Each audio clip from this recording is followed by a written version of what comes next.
Morning glory and evening grace, America. I'm Hugh Hewitt. It's Friday. Ben Domenech is in the house. He is, of course, editor-at-large for The Spectator, host of the Big Ben podcast, a must-listen-to weekly podcast, which was very funny this week because, Ben, Patton Oswalt is one of those guys who's never going to win the spelling bee. And he and Seth Rogen and David Simon occasionally I get into a tussle with me on X, and there's nothing to be done for these guys. They've never read anything in their lives. How can Patton Oswalt go on Bill Maher's show and not know about the grooming thing? Well, the thing that sticks out to me about this is, you know how there's this whole, this faction of people within Hollywood who are branded as nerds, and they sort of fill in these categories. Obviously, Patton Oswalt is very famous for playing a role where you give a speech about Star Wars to the Parks and Rec crew. The problem is they're nerds who actually don't know anything. And as someone who made a lot of friends while building computers growing up, let me tell you, the difference between not knowing anything as a nerd and just having kind of that as your veneer versus actually knowing things is a pretty big difference. And unfortunately, these guys just have that veneer. They're dumb enough to play nerds on TV, but they actually don't know anything about what they're talking about. And that gives them, I think, the confidence and hubris to just sort of say, well, I can answer any question. I can go on to anything. And to be, by the way, completely incurious about what Maher is saying, was what stuck up. Oh, he had a little bit of a deer in the headlights look. Yep. Like, please don't ask me anything. Tell me more. Tell me more. That brings me to a television series, Death by Lightning. Have you and Mrs. Domenech watched it yet? So I, as is very typical of me, I begin a series with my wife, and then she speeds ahead while I, overloaded with work, have to wait until the following weekend to catch up. And she has watched it and really likes it. It's fabulous. And Nick Offerman from Parks and Rec, for the benefit of the Steelers fans, steals the show as Chester Arthur. But absolutely, it is what's really great about it is that one of the characters asks, will anyone remember us? And it's set in 1880, so it made me think, okay, that's 145 years ago. Go forward 145 years. Who's going to be remembered in 2160 from right now, Ben? Wow, that's actually a great question. I mean, obviously, the seniors in terms of their position who are currently exiting the stage, like Nancy Pelosi, will be remembered. Donald Trump will obviously be remembered. J.D. Vance, I think, will be remembered and beyond. But one thing that I think is actually a really big question is how or whether the squad will be remembered. The role that they have within this Democratic coalition is a very questionable one, and I'm just not sure whether it's going to be one that turns out necessarily the way that they think. And they are all poised to seize the reins of power in the wake of Schumer and Pelosi, headed to the exits. I'm not sure that they're going to be able to, and I think that you may see actually instead a Democratic Party that reasserts kind of its old classic approach to things of picking someone that they think can appeal beyond the coast, but who actually can't, someone like Gavin Newsom. And that, to me, is a question about whether the squad ends up being not remembered, a flash in the pan, a movement that is forgotten like so many have been politically over the years in American politics. I'm going to come back to 2028 in just a moment, but I do note that in that series, in the first hour, there are characters like Senator Blaine and a bunch of different politicos who don't matter and do matter. Not many people last, but yesterday was the funeral of Vice President Cheney. I think he's a significant figure in American history and will be remembered by historians as such. What do you think? Yeah, I think he will be, but I also wonder whether and how he will be remembered, Hugh, because the truth is that he ended up being surrounded, in his being laid to rest by a bunch of people who, throughout his political career, hated him, lied about him, called him every name in the book, and basically decried him as being the absolute worst in American politics. And then only because of his and his family's break with Donald Trump at the very last, turned and switched their positions on him. And I'm not sure which aspect will be, kind of cemented in the history books. Is it the version of him that was, loving the fact that he was being compared to Darth Vader and things like that? Is it the version of him that, had a certain mindset toward the Middle East? that people, will be debating for ages to come? Or is it the version of him that is kind of in the latter stages where he's just remembered as being, this was someone who was a pivot point of the Republican coalition one way or the other? I think it'll be because the archetype of serious, sober, very, very smart, with a worldview that is fixed and doesn't much care about polling is an archetype for which Americans long every now and then. And every now and then we want someone who will do the job seriously without concern for X. Man never touched digital stuff. He had nothing to do with it. And so I'm putting aside his contretemps with Trump and just focusing on the vice presidential years, the year of Secretary of Defense. Well, Now, go ahead. Just to add one more point about that, I think a big point of connection here, too, is to sort of think about how is Don Rumsfeld going to be remembered? And I think that there's a lot of different ways to remember a figure of such significance and controversy and things like that. I think he's a fascinating figure in American political life. But, it's hard to see into the future and say, this is the position that they are going to occupy. These are the people who are going to go back and study both the good decisions they made and the bad and what they're going to come away with. Because I quite honestly, the way that our educational systems are going, Hugh, I'll be impressed if people can remember that they existed. Yeah, when President Bush gave his eulogy yesterday, he pointed out that Vice President Cheney had been the only man elected to national office from the Mountain West. I was kind of taken aback by that, but he really is a Western character.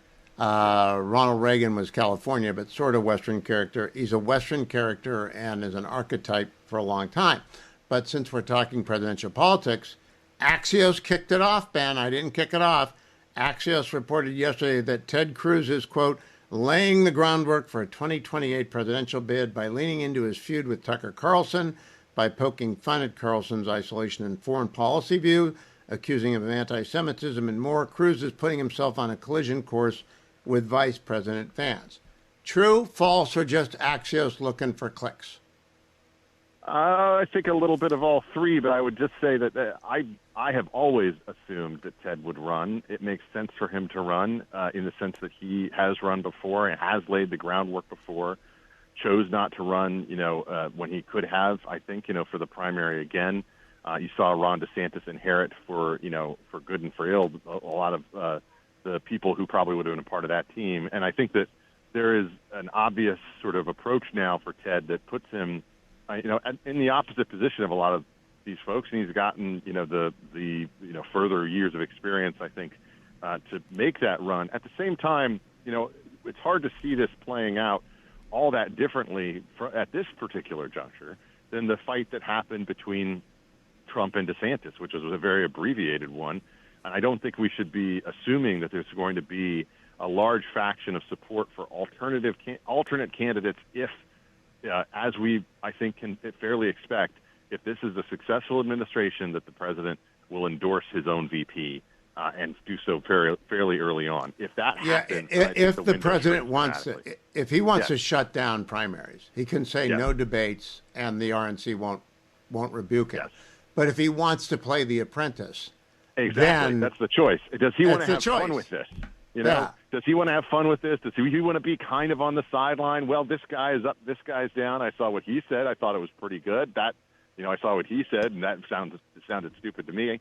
And I think that that's going to be very tempting, perhaps for the president. Just given if he signals that, you won't just get Cruz. You'll get DeSantis and Cotton and Pompeo and Glenn Youngkin. You might even get Marco Rubio, though that would be a little bit unusual from within an administration. You might get Greg Abbott.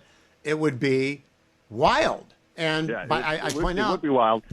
But you're leaving out the person that I told the New York Times this week that I thought would definitely be running, and that people should not underestimate. And that's one Marjorie Taylor Greene, one of strange new respect at the moment. I think that there's a very real possibility that someone will try to out MAGA J.D. Vance, and that could create some interesting tensions as well. I'm buying puts on that, Ben. I'm buying puts on that.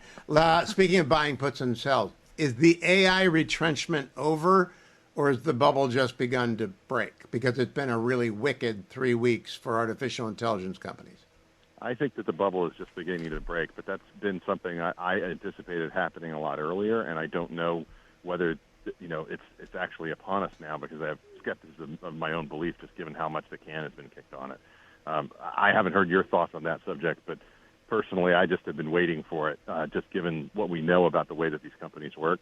And look, at a certain point, you're relying a lot on hope in terms of the directions and the investments that are going on. Well, when one approaches 70 as I am, you do not invest in risky things. You're in T-bills and dividends.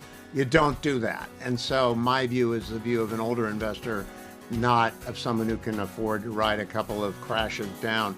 I'm coming right back with a little bit of audio for Ben during the break of the president and Mayor Comrade Mamdani, Mayor-elect Comrade Mamdani, in the Oval earlier today, and we'll talk about it when we come back as well. Stay tuned. So I'm back with Ben Domenech. Ben, I got a call during the break the last hour alerting me to the fact by a good loyal friend that the meeting between Mamdani and Trump was remarkable. Here's a clip from it. We had a meeting today that actually surprised me. He wants to see no crime. He wants to see housing being built. He wants to see rents coming down, all things that I agree with. Now, we may disagree how we get there, the rent coming down. I think one of the things I really gleaned very much today, he'd like to see him come down, ideally, by building a lot of additional housing. Yeah. That's the ultimate way. He agrees with that, and so do I. But if I read the newspapers and the stories, I don't hear that. But I heard him say it today, and I think that's a very positive step. No, I don't expect. I expect to be helping him, not hurting him. A big help, because I want New York City to be great. Look, I love New York City. It's where I come from. I spent a lot of years there. Now I'm right here. We took a big setback with the mayor that we had, Dave de Blasio. I thought it was a tremendous setback for the city. I think this mayor can do some things that are going to be real. What do you make of that, Ben Domenech? Well, first off, I think that one of the big differences between the president and a lot of the people who, quite frankly, are in the business that we are in is that the president really does have a love and deep affection for the city of New York, and does not just view it as being an item to be tossed around and debated by people on cable news. And that's something that I think has always motivated him. He does want to see the city succeed. He does want to see it come back, and he believes that it's been mismanaged, as he said about by Bill de Blasio and the like in the past. And I think he really does want to see all these things. But the truth is that, again, Mamdani hasn't done anything. He's gotten elected. That's all. And that doesn't make you an actual good politician or effective politician. It is in no way a measure of your capability to govern something as unwieldy as the city of New York when you have essentially had no real job. You've been essentially a paid volunteer in a number of instances. Well, my take on this, I'm a little cynical. I think Donald Trump is being very gracious because he's got nothing to lose by being very gracious. I think right? That's correct. Yes, and it also provides him, I think, with the leeway to say after the fact, hey, I was willing to give him everything that he wanted when it came to trying to do all these things for the people, but all his ideas have sucked and they failed and they're bad, and have the position of not being negative before he even got started. Yeah, and what he said is build more houses. That's not going to happen with Mamdani as mayor. And so Trump set a bar of success out there. Mamdani can't cross that bar. No, he can't. And that's something that I think is just, it's not something that is going to, I think, engender any kind of faith in Mamdani's approach to see the way that I expect him to fail to live up to the obligations and to all of the different promises that he has had to make along the way, not just to his DSA supporters, but to other voters that he needed to win over as well. He's promised everybody everything under the sun, and he's not going to be able to deliver on it. No. We're coming right back with Ben Domenech. Stand by, America. Welcome back, America. I'm Hugh Hewitt with Ben Domenech, host of the Big Ben podcast. Great conversation this week with Senator John Kennedy. Made me laugh a lot. Unfortunately, you taped it before the 90-second ad dropped by elected Democrats, with which I'm going to confront you now, Ben, because I am so angry about this, but I want to make sure the audience knows what we're talking about. This dropped 2 days ago. I'm Senator Alyssa Slotkin. Senator Mark Kelly. Representative Chris DeLuzio. Congresswoman Maggie Goodlander. Representative Chrissy Houlihan. Congressman Jason Crow. I was a captain in the United States Navy. Former CIA officer. Former Navy. Former paratrooper and Army Ranger. Former intelligence officer. Former Air Force. We want to speak directly to members of the military and the intelligence community who take risks each day to keep Americans safe. We know you are under enormous stress and pressure right now. Americans trust their military. But that trust is at risk. This administration is pitting our uniformed military and intelligence community professionals against American citizens. Like us. You all swore an oath to protect and defend this Constitution. Right now, the threats to our Constitution aren't just coming from abroad, but from right here at home. Our laws are clear. You can refuse illegal orders. You can refuse illegal orders. You must refuse illegal orders. No one has to carry out orders that violate the law or our Constitution. We know this is hard and that it's a difficult time to be a public servant. But whether you're serving in the CIA, the Army, or Navy, the Air Force, your vigilance is critical. And know that we have your back. Because now, more than ever, the American people need you. We need you to stand up for our laws, our Constitution, and who we are as Americans. Don't give up. Don't give up. Don't give up. Don't give up the ship. Ben Domenech, your father-in-law was John McCain. I had Dan Harrigan on, a Ranger, Green Beret, West Point graduate yesterday, saying, what are they talking about? President Trump has not issued any illegal orders. I just think this is the most irresponsible thing I've seen done by, I don't know, cooked up by some comms director who's 23 with purple hair. This is absurd, and it's, I think, particularly absurd coming from the people who have the type of roster of experience that these people do, in the sense that you have a group of people out there who are absolute idiots in the Democratic Party who would claim things like that, and you understand that they are deeply unserious. But when you have people who lay out their records and say, this is where I served, this is what I did, this is how then you take this seriously. And and no one should take this seriously, because that's not something that's happening. It's not something that's going on. It's fear-mongering. It's designed to create this false vision of everything that's going on in the country. And so spare me this argument that in some way Democrats are the more civically minded party at this point. It's just absolute insanity for them to go out and play games with this kind of thing, and it only foments the kind of insane behavior on the part of some factions of their voting cohort that we see. Instead of leaning into the idea that, hey, the truth is the president is testing the bounds of the Constitution from their perspective, and those tests are proving that the Constitution is strong, that the judiciary is strong, that there are pushbacks against it, there are checks and balances, et cetera. They should be saying that to their voters instead of this kind of fear-mongering designed to inflame people and designed to make everybody just react in a way that I think is just toxic for the whole conversation in a democratic republic. I agree. I think it's also cowardly. Cowardly because they do not specify what they're talking about. And if you're a young 18-year-old E1, E2, and you see this video, you begin to think to yourself, what in the world are they talking about? And I do think they do damage to the good order of the military and to the confidence of the military and their higher-ups. I completely agree, and I think that it's the kind of thing, again, that is just deeply irresponsible and squanders and uses these types of invocations in ways that they should not, but also I think squanders any kind of ability for those on the right to trust the institutions that we need to be able to have trust in and faith in order to look out for our interests and to defend, Americans without thought for party or partisan politics. It's bad in every way, and I do not know who is advising them to do this, but it's someone who doesn't understand that relationship at all, doesn't think it should be taken seriously, and just understands enough about it to be able to manipulate. Oh, I would love an autopsy on who came up with the idea, who sold the idea, who peddled it around to the 6 members. It was a bad idea.